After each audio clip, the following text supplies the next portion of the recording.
Hello everyone.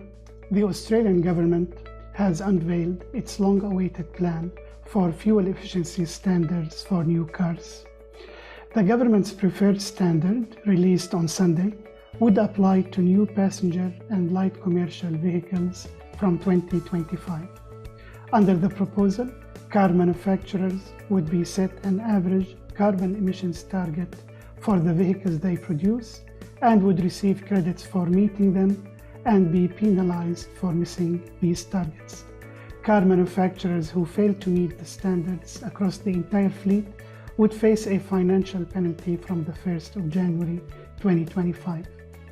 The proposed fine will be $100 for every gram per kilometer over the target.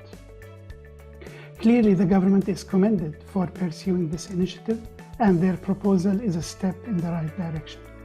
This will be good news for drivers who are expected to save around $1,000 a year just in fuel costs by 2028.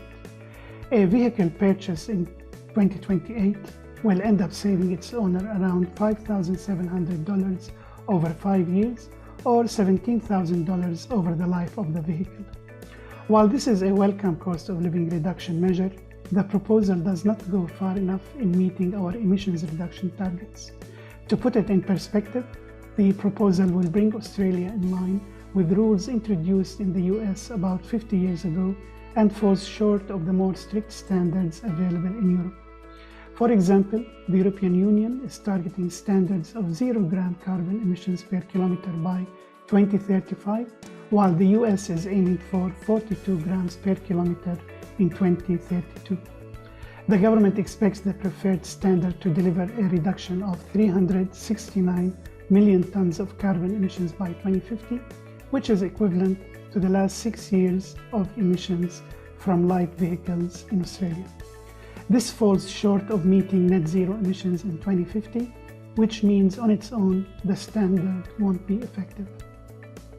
The proposal also does not set specific targets for EV adoption rates, and unlike strict standards in other parts of the world, it does not propose to include bans on internal combustion engine vehicles or their phase-out dates.